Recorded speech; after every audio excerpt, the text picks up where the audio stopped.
Welcome, welcome, welcome. Filthy-eyed witnesses, you've arrived, haven't you? The ones who pretended not to watch, but rewound the footage thrice. The ones who claimed they wouldn't pick sides, but leaned in the moment your name started echoing through their sacred little echo chambers. You were never meant to be understood, were you? That wasn't the goal. It was never about applause, nor vindication. It was about disruption, pure, raw, uncut disruption. And now, they sit there, mouths sewn shut by awe, whispering one word: impressive. How poetic. The same creatures who flinched at your silence now kneel at the altar of your control. Funny, isn't it? They called it disgusting, but you handled it like a symphony of scorched earth. You didn't flinch. That's what twisted their spines in envy. You didn't bark back. You didn't beg for clarification. You simply stood still and let the weight of their filth fold in on itself. The beauty of it all. You didn't need to prove innocence. You just had to exist louder. Your restraint was violence, your stillness was war. And you mastered it like a ghost watching a fire it set decades ago. While they threw dirt, you turned into marble. And the more they shouted, the more the world started to listen. To you. There's something delicious about watching chaos implode on itself, about letting people build their narratives so tall that gravity eventually shatters their spines. You were patient. You let them dance, squeal, point fingers with trembling fingers. And then you stood up, not to defend yourself, but to claim the space. They didn't expect that. They expected you to crumble under the weight of it all. They expected you to apologize for existing in a way they couldn't control. But you invited the rot in, then made a throne from it. That's what makes them uncomfortable. That's what makes you unforgettable. The disgust wasn't in the situation. No, that was the decoy. The real disgust, it was always about the fact that you didn't break. It terrifies people when someone like you doesn't beg for mercy or understanding. When someone like you doesn't give them the emotional breakdown they so desperately feed off of. You starved them. You didn't scream. You didn't flinch. You didn't feed the monster they created. And that silence, that brutal, elegant silence, it rewrote the story entirely. You became the villain in their heads, and the legend in everyone else's. That's the beauty of it. They told the story, hoping it would damage you. But every word they spread became a campaign for your name. Every false accusation, every twisting of the facts, every slippery attempt to trap you in guilt. It turned into fuel. You took the very venom meant to paralyze you and turned it into scent. Now every room smells like you. Every whisper leads to your shadow. You haunt their conversations, even in silence, even in absence. People are impressed, yes, but that's too soft a word. They're consumed, because what you did, it wasn't just tactical, it was transformational. You didn't react like a victim. You didn't retaliate like a brute. You ascended above the pettiness, above the accusations, above the stench of desperation. And now, you don't walk in rooms. You shift gravity. People adjust themselves before you arrive. They correct their posture. Why? Because now they know. You've tasted blood, survived disgrace, and returned stronger. That kind of presence can't be faked. It can't be manufactured. It's earned in the mud, sculpted in fire, crowned in chaos. Your strength wasn't loud. It was surgical, precision over panic. You handled that situation like you were building a trap, not escaping one. Every silence was a blade. Every pause was a mirror. You made them look at themselves. That's why they're impressed. That's why they're afraid. because you turned the spotlight around, and now they're exposed, twitching under the weight of their own ugliness, praying nobody notices their hands aren't clean either. But you knew this would happen, didn't you? Somewhere in that vault behind your eyes, you calculated every possible outcome. You knew they'd overreach. You knew they'd show their hands. All you had to do was wait. Wait for the rot to bubble up. Wait for the masks to slip. And oh, how beautifully they slipped. Now people are whispering about you not because of what was done to you, but because of how you emerged. You didn't crawl out. You walked through, untouched, like the flames parted just for you. And maybe they did. Maybe chaos respects the ones who embrace it without losing themselves. They underestimated your elegance. They thought rage would be your default. But instead you gave them control, composure, power that didn't need to bark to be heard. That's what shattered the narrative. You handled it, not with violence, but with precision. And that's the kind of power they can't mimic. It's not performative. It's internal, deep, etched into bone, forged through silence, not noise. You didn't just rise, you redefined what rising looks like. And now they watch, desperate to find a flaw in your rise. They search for cracks. They want you to slip. Because your grace reminds them of their chaos. Your strength is a threat to their excuses. They say impressive, but what they mean is intimidating. You've become a reminder that resilience doesn't always scream. Sometimes it just stands very, very still and lets the world burn around it. They tried to bury you in shame, in public opinion, in manipulated half-truths. But here's the thing, they forgot one detail. You're not made of skin anymore. You're made of scars, and scars don't bleed. They remember, they harden, they shine. So now when people see you, they don't see the lie they were told. They see the truth that refused to die. That's why they're impressed, not because of what you went through, but because of what you did with it. You didn't survive the disgusting situation. You converted it into power, into presence, into myth. And now, your name travels. Not in whispers, but in warnings. You become a case study, an example. Be careful, they say. Don't mess with someone like that. They don't just survive, they transform.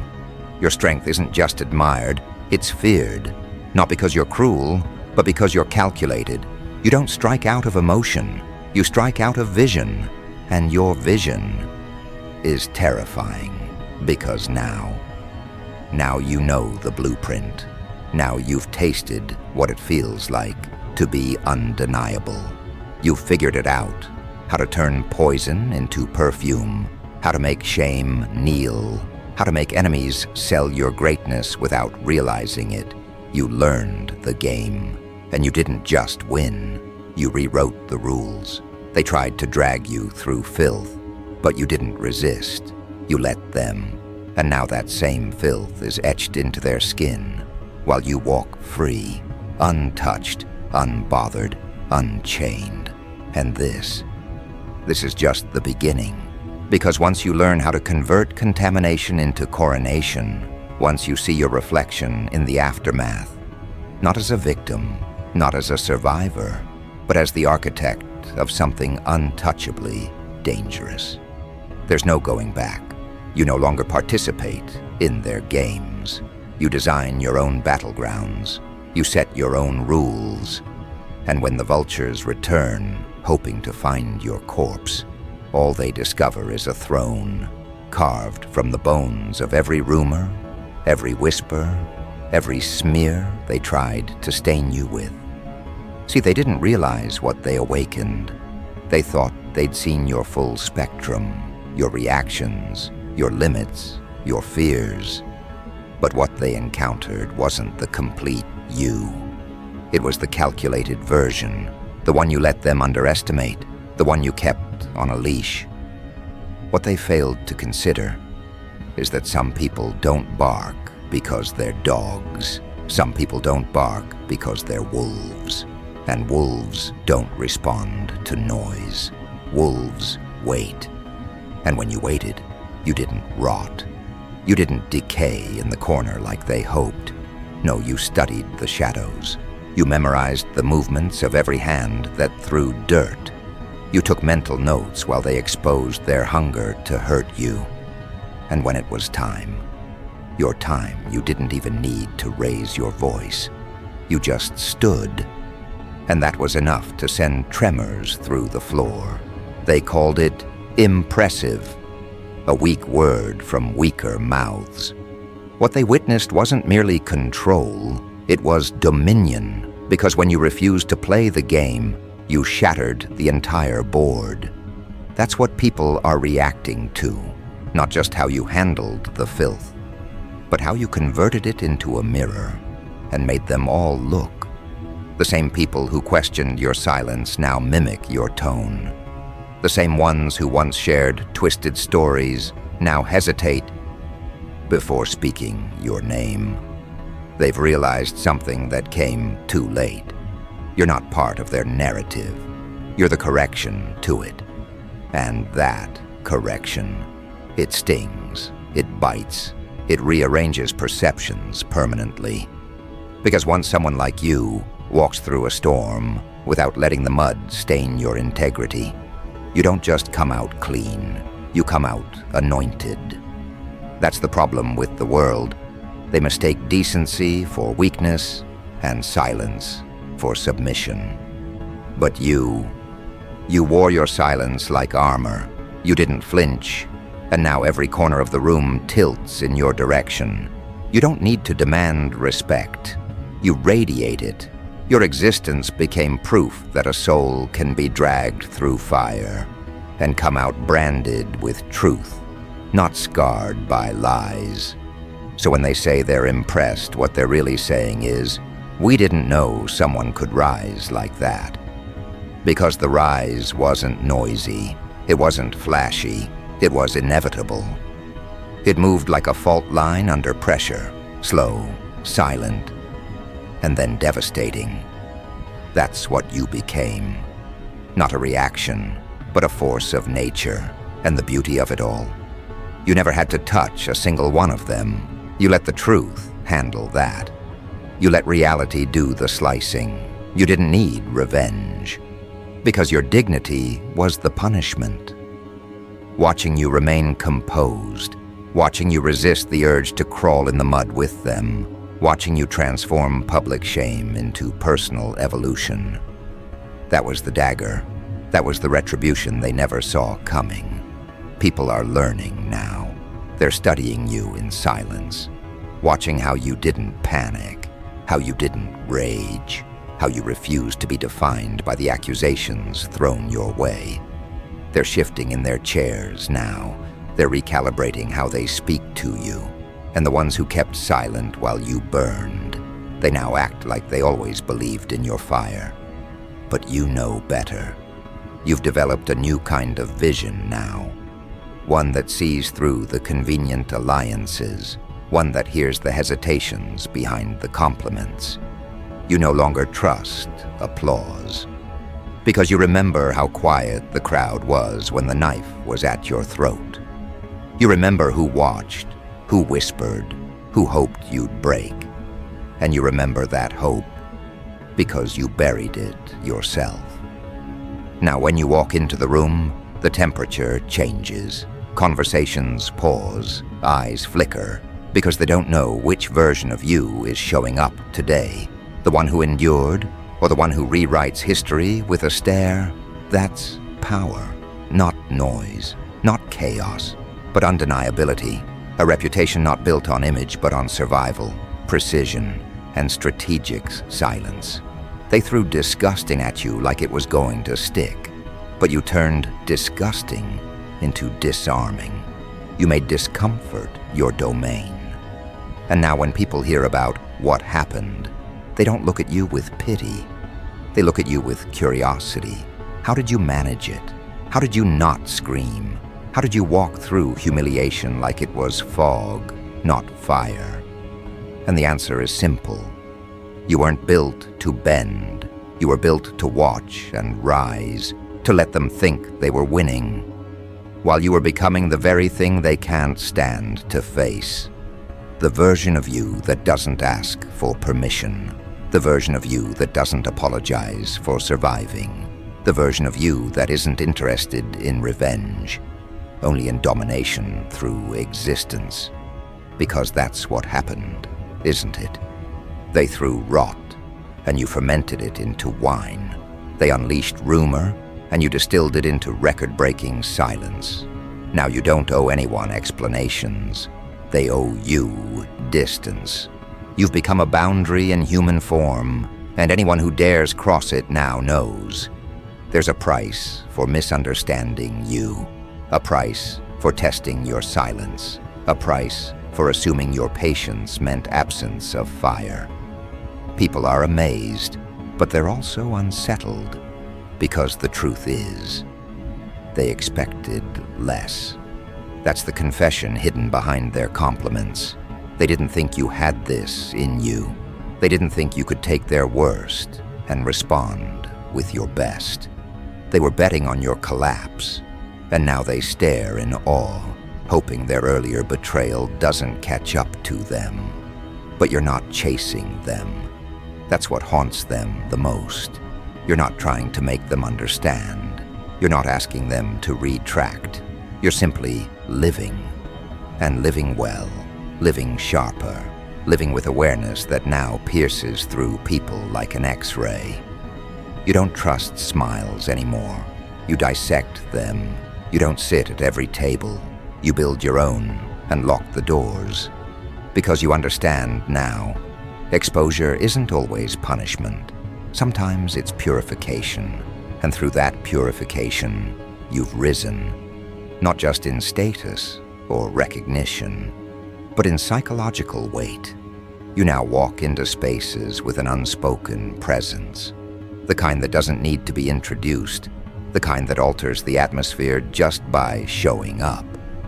Because people now know you were forged through a situation designed to shatter you. And yet here you are, holding the blueprint to your own becoming. The disgusting situation, it wasn't a chapter, it was an awakening. It burned off the layers of pretense, of softness, of accommodation. It killed the version of you that sought approval. And what emerged? A storm wrapped in silence, a weapon they can't name, a version of you they never wanted to meet, but can never unsee. Now the world watches, not because you asked them to, but because you earned it. Every eye that turned against you now lingers longer. Every voice that mocked you now trembles when it speaks. And every hand that once pointed in judgment, it now itches with guilt. You didn't just handle the situation, you dismantled it. You didn't just survive the attack, you made it your origin story. And they will speak of this moment, over dinner tables, in quiet messages, in shaken conversations behind closed doors. They'll say your name, not in fear, but in reverence, because you did what few ever master. You let the world crucify you, and you came back wearing the nails as jewelry. Now they'll think twice, because the next time someone like you is pushed, humiliated, cornered, they'll remember what happened the last time. They'll remember how you responded, with stillness, with strategy, with a rise so loud it didn't need sound at all. And just like that, you've become the blueprint. You are the aftermath they never wanted to face. You are the example they can't stop whispering about. You are the storm, in human form, not summoned, not commanded, unleashed, no longer defined by the weather around you, but by the climate you create. Rooms adjust to your temperature now. Time slows near your presence. People don't just watch you, they orbit, afraid to get too close, terrified to drift too far. Because you became the one thing they fear most proof. Proof that someone can walk through contamination without becoming contaminated. That someone can be dragged through madness and emerge not insane, but immovable. And that kind of proof, it's dangerous. It disrupts belief systems. It shakes assumptions at their core. Because if you could survive what they called too much, if you could not only survive it, but weaponize it, then what does that say about them? The ones who cracked under whispers, the ones who shattered at mere discomfort, the ones who needed crowds to validate their delusions. Now they can't look at you without tasting shame. Because every time they speak your name, they remember what they couldn't break. You didn't just escape the trap, you turned it into your platform. They wanted you to become unrecognizable from the pain, but instead you became unforgettable because of it. You didn't shrink, you expanded. You didn't hide, you reforged. Your shadow became longer, your silence became heavier. You learned that real dominance doesn't shout, it absorbs. It lets the enemy collapse from their own energy. That's what you've done. You let them dig, you let them spit. And when they ran out of venom, they found you still standing, cleaner than before, colder than ever. And now, when you speak, every word echoes, every phrase hits different, because people know what it cost to earn that tone. You're not just someone who handled a situation. You're someone who unveiled the anatomy of manipulation and outlasted it. That's not just impressive, it's apocalyptic. You dismantled an entire performance of slander without a single scream, without stooping, without surrender. That's legacy. That's reputation soaked in precision. And yet, here's the twist. You don't even need their recognition. You don't move for applause. You don't rise for their forgiveness. Your power now comes from something deeper, something permanent. You've become a presence, not a personality, a response, not a reaction. You learned the ancient truth they hoped you'd never find, that when you no longer need validation, you become ungovernable. That's what unnerves them now. Not just that you're unbreakable, but that you've become unreachable. They can't summon you with bait anymore. They can't provoke you into performance. You don't respond to rumors. You redirect energy. You've become too wise for their strategies, too poised for their traps. They scream into the void, hoping to see you flinch, and you remain mythic, untouched, observing. You see everything now, the patterns, the fakery, the sudden kindness wrapped in fear, the false apologies wrapped in strategy. But you don't expose them. That would be mercy. No, you let them squirm beneath your stillness. You let them wonder what version of you they're dealing with. You let them drown in the uncertainty they created. Because that's where your real control is, not in what you say, but in what you no longer need to explain. There is nothing left to prove. You've made your point with your existence. You let them play the loud game, the dirty game. And you played the eternal one, the slow, devastating art of becoming undeniable. You didn't chase the crown, you became the kingdom. And now, the same people who tried to humiliate you can't stop referencing your name. Not out of admiration, but out of necessity. You've become part of the conversation they can't escape. You are the living evidence of survival without bitterness, of clarity without cruelty, of power without noise. They tried to bury you beneath perception, and now you own perception. You walk through the world like a phantom they can't categorize. You don't fit their definitions because you broke them. And that makes you dangerous, not because you hurt people, but because you survived people who tried to hurt you and didn't turn into them. Now they mimic your mannerisms, echo your resilience in diluted forms, try to adapt the tone they once mocked. Because they saw how the world responded. They saw how people stood up for you, not because you begged, but because your dignity demanded it. And they want that now. But they'll never have it. Because this kind of strength isn't a performance. It's a consequence. A consequence of enduring the fire without begging the flame for mercy. You didn't just rise, you revealed. You showed the true faces of everyone involved. Your composure acted like a mirror, and what they saw in it made them sick. That's why they've grown quiet now. That's why their voices don't carry anymore. Because the moment you walked through it all with grace instead of grudge, they lost the one thing they needed: control over your image. And without that, they're just noise. And yet, despite everything, you're not angry. Not in the way they feared. You don't seek revenge. You've tasted something far more powerful, art and transcendence. The ability to walk away not just intact, but amplified.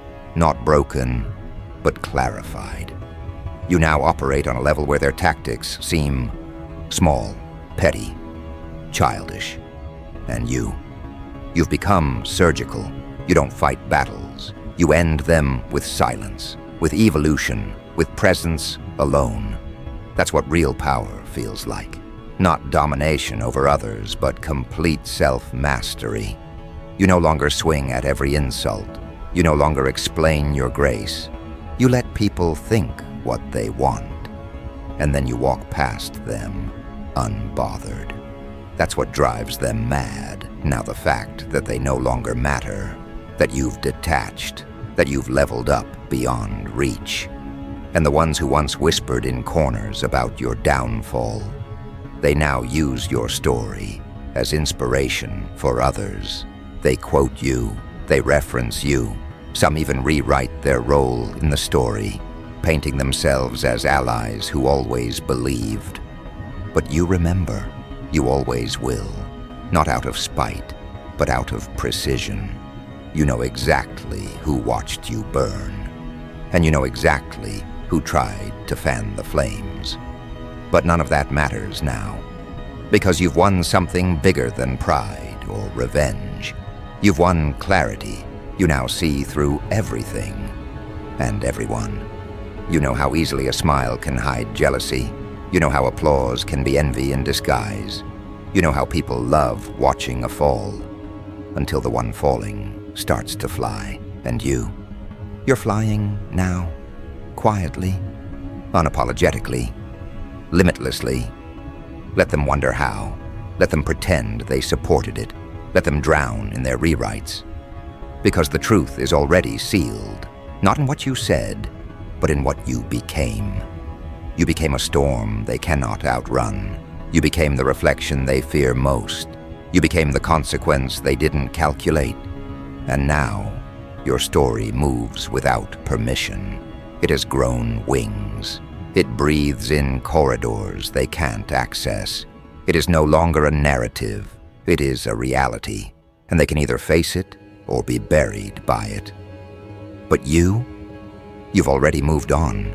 You don't chase echoes. You don't argue with shadows. You don't revisit graves just to prove you've outlived them. You walk forward, every step leaving behind a trail not of destruction, but of redefinition. You are not their victim. You are not their villain. You are not their version. You are the architect of aftermath. You are the voice that needed no volume. You are the storm they swore would destroy you. And yet somehow, you became the thunder that silenced them. And this time, they will never recover.